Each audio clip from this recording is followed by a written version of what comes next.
C'était un homme d'une humilité extraordinaire.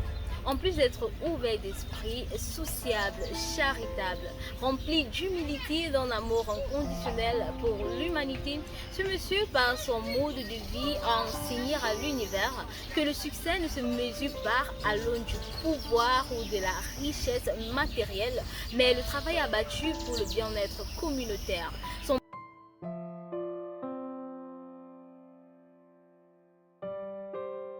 Son passage sur Terre a été marqué par des œuvres intéressantes. Il avait compris et prônait un phénomène naturel qui était celui de la gratitude. Peu importe les difficultés, les angoisses, le désespoir ou la misère qu'il a eu à endurer, il restait fervent, fort et assuré que tout ira bien. Et bien sûr, il souriait toujours à la vie. Alors ce monsieur, avec une histoire héroïque, couronnée d'un parcours époustouflant, en est une pleine d'inspiration, prêt à débarquer dans son univers. On y va.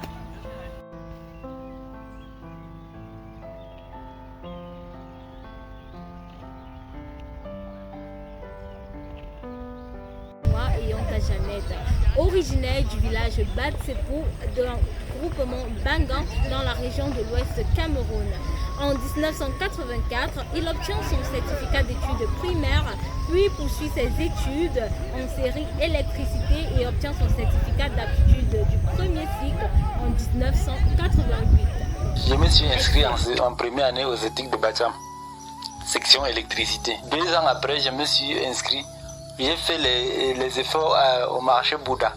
J'ai vendu les journaux jusqu'à collecter 150 000 pour donner à un père pour qu'il parte m'inscrire au CETIC de Fumban, d'où j'ai eu le CAP. Envisageant continuer ses études au collège Fotso de Banjul, il est contraint à nouer plus d'efforts que ce qu'il n'avait l'habitude de faire afin de financer ses études. À part la vente des journaux, il y ajoute celui des chaises faites à base de bambou. Je partais chez certains pères là pour fabriquer les chaises. Peut-être une chaise à 100 francs. Je pouvais faire 100 chaises par paire. Ses efforts avaient été ardents, mais le résultat terne. Il est donc contraint à tourner la page et chercher refuge ailleurs. De là, il s'installe à Galim, logé par sa défunte grande sœur, Tinda Rigi.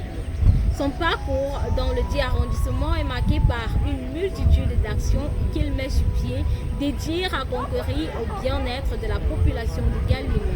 Il débute tout d'abord en tant que serveur au restaurant Café Sport de M.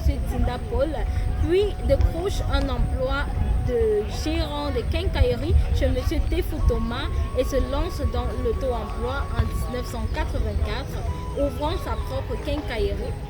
Thomas m'a pris dans sa quincaillerie. J'ai géré dedans pendant 4 ans. Après les 4 ans, j'ai ouvert ma propre quincaillerie dans laquelle je suis actuellement. Une fois immergé dans l'auto-emploi, il trouve le secteur agricole considérablement lucratif et en sa qualité d'homme dynamique, travailleur, il s'y engage sans tarder. Ces produits agricoles étaient à la fois vendus, frais et transformés en mets savoureux dans son restaurant. J'ai ouvert un petit restaurant pour chercher les tâcherons. Ils m'ont toujours dérangé jusqu'à j'ai fermé. Il perfectionne ses connaissances en agriculture, participant à des formations diverses, puis réunissant une multitude d'agriculteurs, il crée une association pour la transformation des tubercules de manioc en fermes diverses, notamment la farine de manioc, le tapioca et bien d'autres encore. J'ai associé beaucoup de gens pour créer le GIC production et transformation des tubercules. L'association GIC ProTube ne met malheureusement pas long, mais ceci ne l'empêche pas d'évoluer. En aux talents multiples, en tant qu'électricien de base, ses efforts pour l'approvisionnement de l'électricité dans la ville de Galim ont été énormes et louables. Excellent. Quand il y avait un chantier, je partais là-bas donner ma demande. Parfois, je commençais à donner le matériel dans un chantier, de la fondation jusqu'à la finition. Parce que je mettais aussi l'électricité dans les maisons. Jusqu'à la personne qui veut habiter la maison vient seulement éclairer et rester dedans.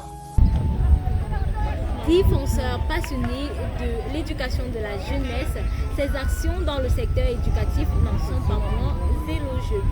En début d'année 2000, il constate avec plusieurs parents la nécessité d'instaurer l'éducation du système anglophone dans l'arrondissement de Galim.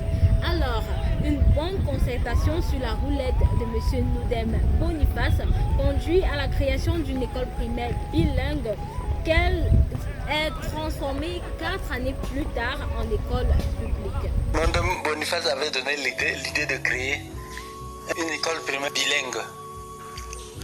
C'est nous qui avons été les premiers parents à gérer dans cette école. Toujours dans sa détermination à promouvoir le secteur éducatif, il leur monte à sa quincaillerie une mini-bibliothèque pour la distribution des fournitures scolaires à des prix très bas. Et il y ajoute aussi une machine à photocopier, d'ailleurs la toute première dans l'arrondissement de Galim. Alors, ce monsieur ayant installé une machine à photocopier dans l'arrondissement de Galim se révèle comme un vent de grâce, allégeant les dépenses exorbitantes que les habitants de Galim avaient l'habitude de faire, contraints de voyager pour photocopier ou classifier leurs documents. Ainsi, humble travailleur au service de l'humanité, ces différents accomplissements n'en sont qu'une poignée sur une multitude que nous aurons bien évidemment la possibilité de découvrir avec plus de recherches que je ferai dans une prochaine édition. Une petite incursion dans sa vie privée. Gwanfo David prend pour épouse Madame Sona Girardine en 1984. Couple avec un caractère assez similaire, ils fondent leur foyer sur des vertus nobles, à savoir l'amour, le travail, l'humilité et le partage. Unis pendant 31 ans, ils consacrent leurs efforts sur l'éducation et l'encadrement de plusieurs jeunes sans se laisser distraire par la quête des biens matériels. Les 6 beaux êtres auxquels ils ont donné naissance ont toujours représenté pour eux la plus belle des bénédictions et la plus grande des richesses. Femme soumise et travailleuse, Girardine Sona sut épauler et donner à son très cher et tendre époux l'amour, le soutien, le bonheur dont il avait vraiment besoin. Homme au cœur humble, Gwanfo David était cependant le souffle lui a si vite séparé de son aimable famille et de la communauté qu'il servait avec dévouement. Depuis le 20 mars dernier, référer à lui au passé est une épreuve cruelle à surmonter. Hélas, admettre qu'il a été un modèle et s'engager à suivre sa voie s'avère un espoir divin. Gwanfo David n'est plus physiquement, mais dans nos esprits, moralement, psychologiquement et plus encore spirituellement, il l'est. Rappelons-nous, en se rappelant du fait qu'avant de perdre le souffle complètement, lorsqu'on chantait à ses côtés la descente de l'Esprit Saint, lui aussi il le répétait. Alors on est convaincu que lorsque l'Esprit Saint est descendu, il lui a emporté avec lui dans le royaume du ciel, le rapprochant ainsi dans nos cœurs. Alors, Gwanfo David, où que tu sois aujourd'hui, nous sommes sûrs que tu es près de l'Éternel. Continue toujours d'être cet humble serviteur que tu as toujours eu. Continue toujours de nous protéger, de nous guider et de nous accompagner.